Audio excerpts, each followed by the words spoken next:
is NBC Palm Springs. Good evening. Thank you for joining us this afternoon. I'm Gino Lamont. And I'm Sarah Sanchez. Coronavirus cases in the U.S. increase at a staggering rate, surpassing 4 million since the start of the pandemic. The U.S. added 1 million cases in just 15 days. In the beginning, it took 99 days for the U.S. to hit 1 million cases. And today, California reports its highest single-day death toll since the pandemic began.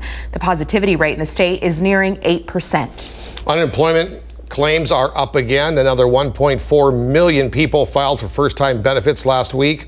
A resurgence in infections and a rollback of reopening plans is making it tough for people to re-enter the labor force, and it could derail our economic recovery. Continued claims count people who have applied for benefits for at least 2 consecutive weeks. Those are down by more than 1 million, though, from a week prior.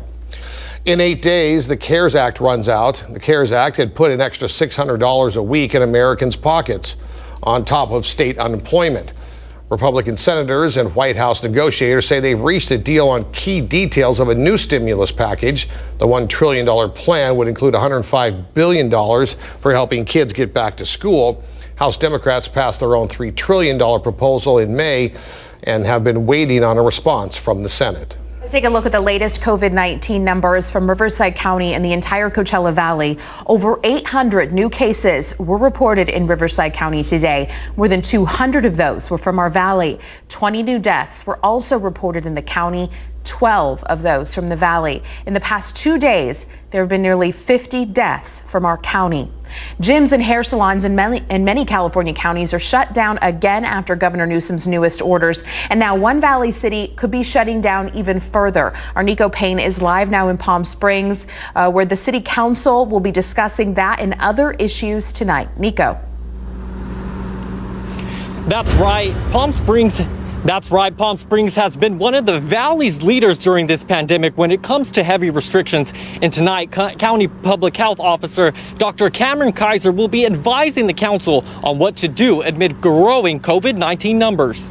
One of the biggest cities in Coachella Valley could be on the brink of shutting down again. There are a lot of people who are saying we should close more businesses down. There are others saying that more should be open, even though we can't open more than the state allows us to. Local business owners say more restrictions could be detrimental to their business as they are uncertain what the future holds. I think it's going to affect us quite a bit because we've closed once and we just reopened. So hopefully we'll be okay. Riverside County Health Officer Dr. Cameron Kaiser will be providing his professional opinion on whether or not the city should shut down further. Dr. Kaiser, as the public health officer, has a lot of leeway in what he can do. Individual cities can do more strict restrictions if that's what they choose to do, but they can't do less restrictive. The council will also discuss enforcement of masks and social distancing. We've had some trouble. We've had some Karens in here yelling that they have breathing problems, and all I say is that you probably should stay home. We don't want to have conflicts with people about the rules, but stricter enforcement would be a great thing for us because none of us want to get sick. Palm Springs attracts the most tourists of any city in the Coachella Valley, yet they say their numbers related to coronavirus cases are increasing at a slower rate than neighboring cities. We need more information than we have in order to make the smartest policy choices and the smartest use of our education and enforcement resources. The meeting is underway and is currently being streamed on YouTube. The mayor also shares with me that they will be asking Dr. Kaiser to give recommendations on leisure travel and personal care services, as health officials have stated that some of the main causes of transmission have been indoor dining and retail. Reporting live in Palm Springs, I'm Nico Payne. I'll send it back to you in the studio. All right, thank you, Nico. Cathedral City leaders vote to declare a fiscal emergency amid the pandemic. To address budget shortfalls, the council previously approved budget reductions of approximately $8.3 million for the 2020-21 fiscal year. The council also agreed to draw down almost $6 million in reserves to balance the budget. And with the U.S. making bold moves and investments in the speed of developing a coronavirus vaccine, the question tonight is, who will get that vaccine first when it finally hits the market? Congressman Raul Ruiz says he's having that conversation now to make sure the most vulnerable get that vaccination first. Kitty Alvarado has more on that story. I am going to raise hell if that's the scenario. Congressman Raul Ruiz is not mincing words when it comes to equity in the future of the coronavirus vaccine distribution. He says he will not accept the vaccine going to the highest bidder. To make this clear, he met with pharmaceutical companies. I told them that we need a public health approach to the distribution of vaccine that's fair, that's effective, and that prioritizes the people that need them the most. Under Operation Warp Speed, the government program that's investing $10 billion in the development and production of a COVID vaccine to deliver millions of doses to the American people by January, the companies will give the shipments to the government for distribution. The NIH director is already foreseeing skepticism in equity. I think that people are a little uneasy about the government calling the shots here. Advisory groups have been set up to help with a decision of who goes first and what factors should be considered. Clearly, the vulnerable are going to be, if not the top priority, one of the top priorities. Ruiz says frontline workers, the elderly, and the most vulnerable should be the priority. Regardless of their economic status or title or status in society, because what matters here is that we save lives and we beat this virus. Kitty Alvarado, NBC Palm Springs. Coronavirus coverage brought to you by East Valley COVID-19 testing site, serving residents of eastern Coachella Valley. All right, time to check on our forecast now with Chief Meteorologist Mike Everett standing by at the AccuWeather Forecast Center. Hey, Mike. Gino, back in meteorology school, they taught us, you know what, just deliver the facts. Don't editorialize, don't give your opinion on anything. But today I can't help it. It was a spectacular day. I loved it. 3 degrees below average today. 108 is our 30-year average for this time of year. Record of 119 was set just 2 years ago. And yet here we were at 105 today. But that wasn't the big story. The big story was this morning. If you were up and out early today, you were treated to some low 70s, even upper 60s in some spots.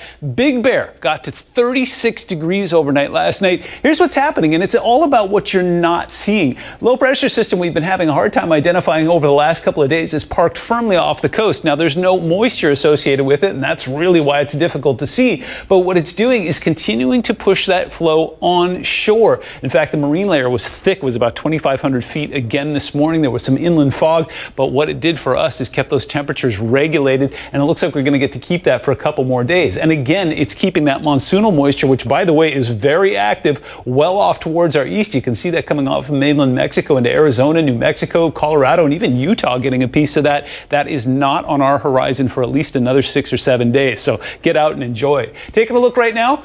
Again, delightfully below average. 104 at the airport right now. A little breeze coming up from the west-northwest. It was gusty this morning. It was about 20-25 miles an hour from the east along the I-10 corridor. We'll get up to about 20-25 miles an hour again tonight before that all settles down. And not too dry either. 13% humidity. If you're looking for something to do tonight, wait till the sun goes down. There's going to be an hour or two of twilight where it's going to be dynamite. Take a look at the next 3 days. Again, more low to mid-70s waiting for you on Friday morning with below average temperatures. And we'll stay temperate going through the weekend, but as always, it's a limited time offer. It gets hot again next week. I'll give you the details coming up. All right, thank you, Mike. A judge rules the man who allegedly attacked a 7-year-old boy in Desert Hot Springs must undergo a psychological evaluation to determine if he's mentally competent to stand trial. Since 2007, Daniel Polson has been charged on 15 separate occasions. Court records show he was found mentally incompetent to stand trial at least 11 times. The young boy, Gavin, was airlifted to Loma Linda and has been unconscious for days. According to a GoFundMe set up for Gavin, he appears to be sitting up by himself and opening one of his eyes. Eastern Coachella Valley has had a string of suspicious deaths over the past couple of weeks. Local police departments say it's not uncommon for these types of crimes to increase over the summer. But the question is the pandemic at least partly to blame for this recent uptick? Our Olivia Sandusky in studio with more on that. Olivia. Gino, homicide numbers are on the rise in Eastern Coachella Valley this year. And while some of these took place before the pandemic began, local police departments are urging people to stay vigilant during this time. Several death investigations have taken place in the Coachella Valley over the last few weeks, including homicides, suspicious deaths, and a drowning. And the Indio Police Department says their current homicide numbers are already above 2019's total. Things have changed. It's not our normal summer.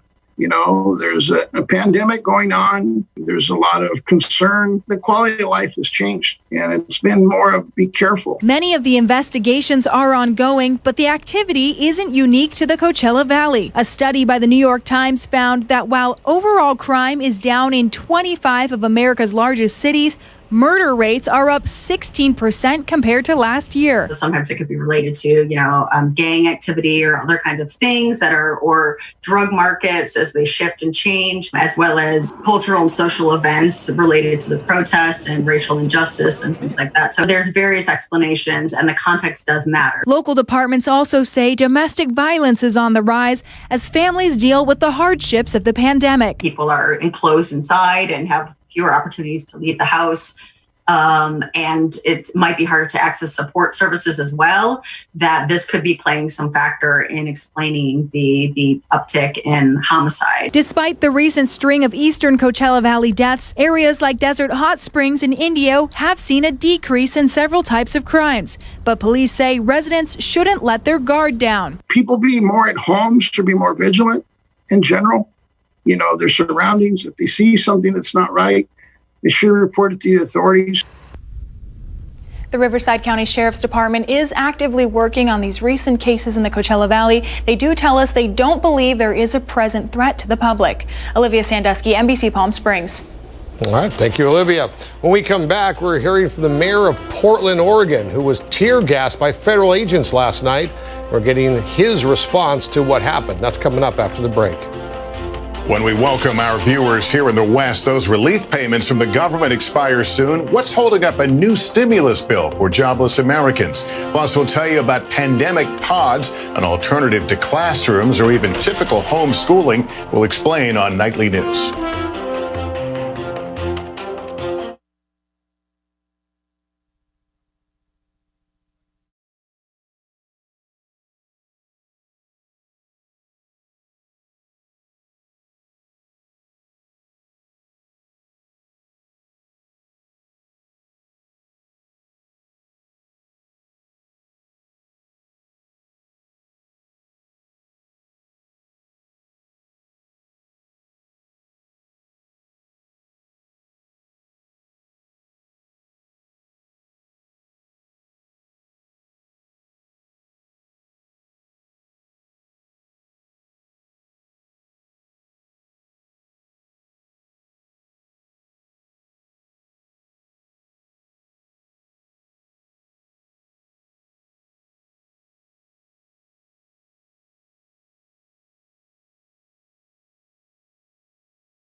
The mayor of Portland, Oregon, tear gassed by federal agents. Ted Wheeler started his night on stage answering questions from a crowd of Black Lives Matter demonstrators. Later, the mayor went into the crowd to talk to some of those protesters one-on-one, and at some point was hit by tear gas. Federal agents there have been deployed by President Trump. I'm not going to lie. It stings. It's hard to breathe. And I can tell you with 100% honesty, I saw nothing that provoked this response. It's not clear whether federal agents were aware the mayor was in the crowd. A Justice Department watchdog says it will investigate federal use of force in Portland and in Washington, D.C. President Trump announces there will not be Republican National Convention activities in Jacksonville, Florida. He said events in Charlotte, North Carolina will still be held, and he'll still make an acceptance speech in a different form. The White House is conducting contact tracing after a cafeteria worker tested positive for the virus. Cafeteria sits near the West Wing, and it's closed now. The West Wing offices of much of the senior White House staff, including officials from coronavirus task force, could be exposed. On the House floor, Representative Alexandria Ocasio-Cortez addresses an exchange she had with a Florida congressman. A reporter from the Hill says Representative Ted Yoho approached Ocasio-Cortez. Yoho then said the congresswoman was, quote, out of her mind, and while walking away, used profanity. And in front of reporters, Representative Yoho called me, and I quote, a These are the words that Representative Yoho levied against a congresswoman. This is not new, and that is the problem. Mr. Yoho was not alone. He was walking shoulder to shoulder with Representative Roger Williams. And that's when we start to see that this issue is not about one incident. Yoho did apologize to Ocasio-Cortez for what he called the abrupt manner of the conversation. He denies using vulgar language, though, and went on to say he's a husband and father and therefore very aware of the language. But Ocasio-Cortez said Yoho made excuses for his behavior, and having a daughter does not make a man decent. Federal judge approves the public release of documents that had been under seal in the case involving Ghislaine Maxwell. She's the former girlfriend and confidant of Jeffrey Epstein. She's also alleged accomplice in sex trafficking ring. The judge ordered the court to have the documents ready within a week. Maxwell has pled not guilty to those federal charges. Epstein, you may recall, was found dead in a jail cell while he was awaiting his trial. When we come back, Mike has a look at the forecast. Mike. Hi, Sarah. We got a gorgeous afternoon across the region. Our Walter and across 111 showing some beautiful blue skies out there and those temperatures below average, but not everyone's so fortunate. We are tracking some storm activity in the Atlantic and the Pacific. I'll give you the details when we come back.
Welcome back. Well, in case I haven't made it perfectly clear, I was very pleased with today. Temperatures not only temperate for this time of year, but running slightly below average. Beautiful blue skies out there, and it's going to be a dynamite evening. If you didn't get a chance to get up and out this morning, you'll get another chance to do that over the next couple of mornings and be greeted by some 70-degree weather. And you know what? This evening's setting up pretty nicely as well. What we're not seeing is a lot of gusty wind. In fact, we did it backwards today. We had those gusty winds in the early morning hours. Breezy this evening. Again, we'll get up to about 20, 25 miles an hour in our more wind-prone spots. But along the western edge of the valley, like you're seeing here, it's going to be dynamite. Take advantage because it will change. As I mentioned before going into the commercial break, it's not all puppies, bunnies, and rainbows out there. We are tracking some storm activity in the eastern Pacific and in the Atlantic and in the Gulf. 'Tis the season, but it's been kind of slow so far. Now it's starting to pick up speed. The one that's the most obvious is this storm right here. We'll take a closer look at it right now. This is Douglas, first named hurricane of the season, and actually a little bit behind schedule as far as these things go, but making up for lost time, ramping up to a Category 3 storm. Sustained winds, 127, gusts up to 155.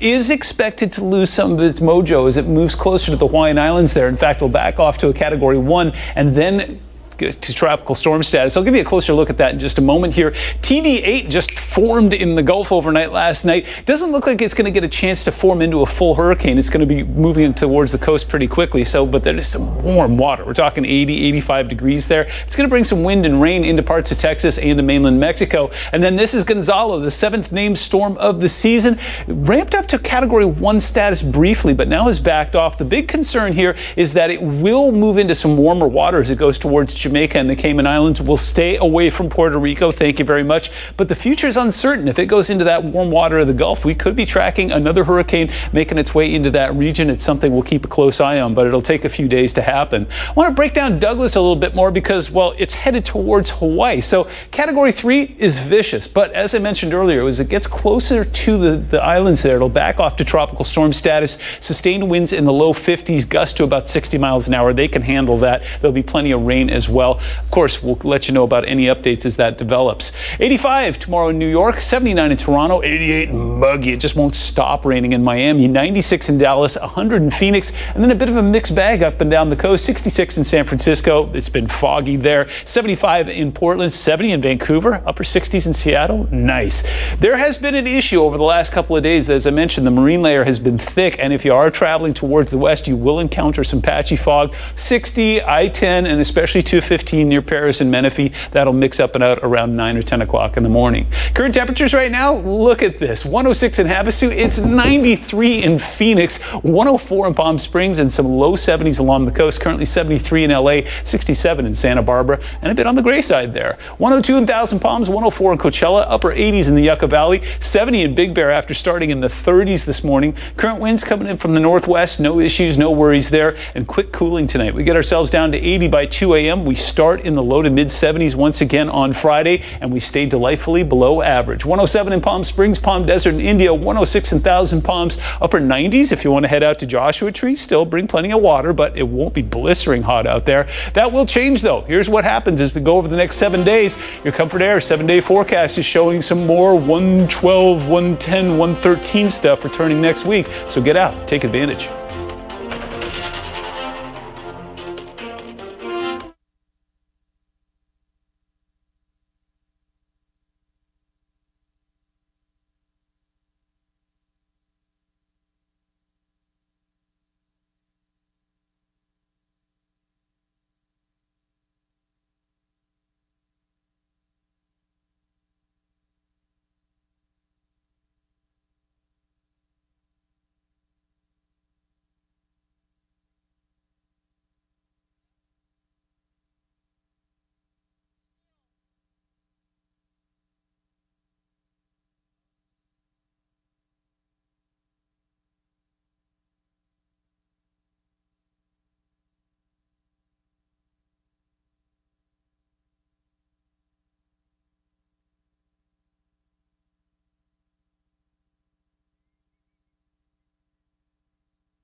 Federal government is now begging for your spare change.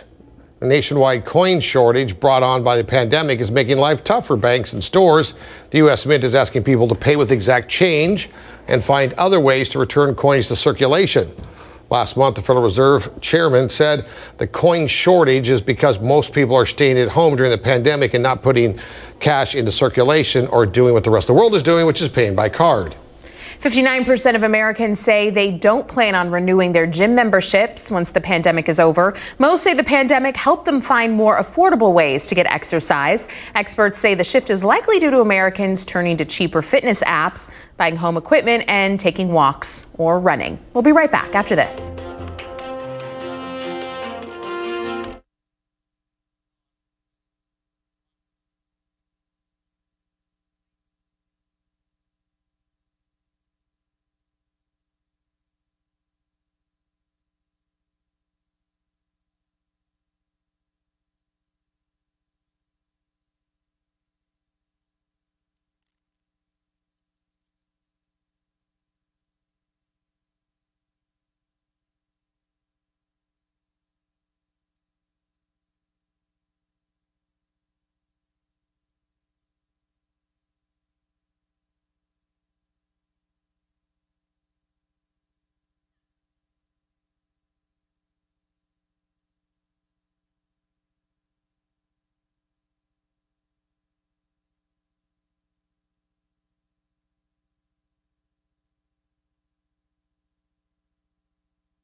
Before we leave you, we want to remind you to scan this QR code with your smartphone camera. If you missed any of the stories tonight, you want to share them, you want to revisit them, visit the links right here. We'll see you back here at 6.